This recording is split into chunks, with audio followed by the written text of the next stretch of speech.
Saudações, meus caros alunos, e também para aqueles que estão vendo nossos vídeos aí na internet. Eu vou falar com os senhores um pouquinho hoje sobre anulação e revogação do ato administrativo. Tema bastante interessante, bastante complexo também na doutrina e na jurisprudência.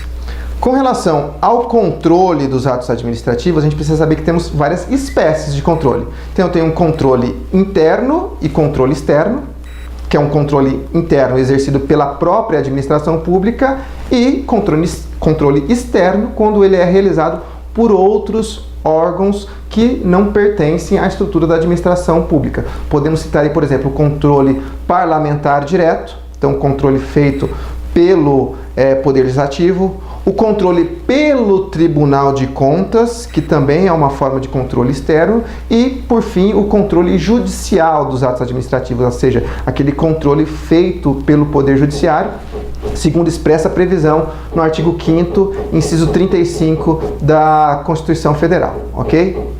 Vou falar com os senhores algumas informações básicas sobre esse controle, então os pré-requisitos para o controle e outras situações interessantes. Primeiro, por que o controle? Esse controle existe em razão da necessidade de se dar transparência à prática dos atos administrativos. Princípio também da publicidade. Então, o ato administrativo, ele não é uma caixinha preta. Então, os administrados, todas as pessoas, todos os cidadãos, eles podem ter o direito de acesso às informações. Isso também está relacionado à questão do acesso à informação e, obviamente, é o fato de estarmos em um Estado democrático de direito, no qual o governo é do povo, Então, estamos num governo democrático, democracia, governo do povo. Então, para que o povo possa exercer esse governo, ele precisa ter um controle por parte da administração pública, tá? Mas, como eu falei, eu tenho então um controle interno e o controle externo. Vamos falar primeiro do controle interno. Controle interno, como eu mencionei para os senhores, é feito pela administração pública. Consiste basicamente em anular determinado ato administrativo ou revogar determinado ato administrativo.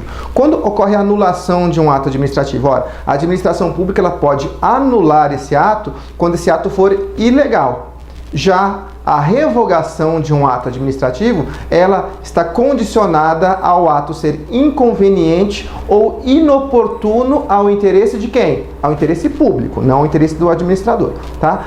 Tenho, fora do controle interno, eu tenho controle pelo Poder Judiciário, que é um controle diferente. O Poder Judiciário ele não pode revogar ato administrativo. O Poder Judiciário pode apenas anular um ato administrativo quando esse ato for ilegal. E agora os senhores devem estar perguntando, o que é revogação e o que é anulação? Existe uma diferença bem clara entre elas. De uma maneira bem simplista, eu posso falar que o quê? Que a revogação é a supressão de um ato administrativo legítimo e eficaz, realizada pela administração pública e somente pela administração pública. Por quê?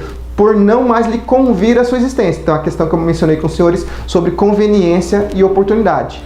Já a anulação, ela seria a invalidação de um ato ilegítimo e ilegal, realizada pela administração ou pelo Poder Judiciário.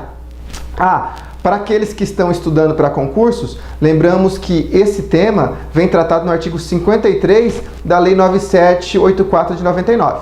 Assim, a administração ela pode anular seus próprios atos quando derivados de vícios que os tornem ilegais porque deles não se originam direitos, ou revogá-los por motivos de conveniência e oportunidade, respeitados os direitos adquiridos, ok? Então, em sede de direitos adquiridos, eu não posso mais revogar um ato administrativo, tá? E ressalvados em todos os casos a apreciação judicial, estabelecida aí, consubstanciada na súmula 47 do STF.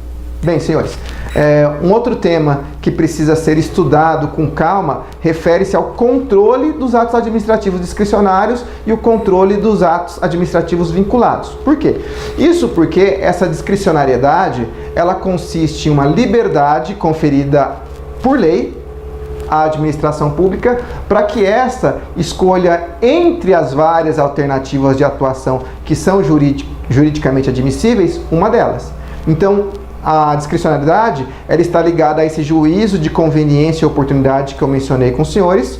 Contudo, apesar disso, alguns aspectos dessa discricionariedade, elas se encontram-se ligadas à legalidade do ato administrativo, certo?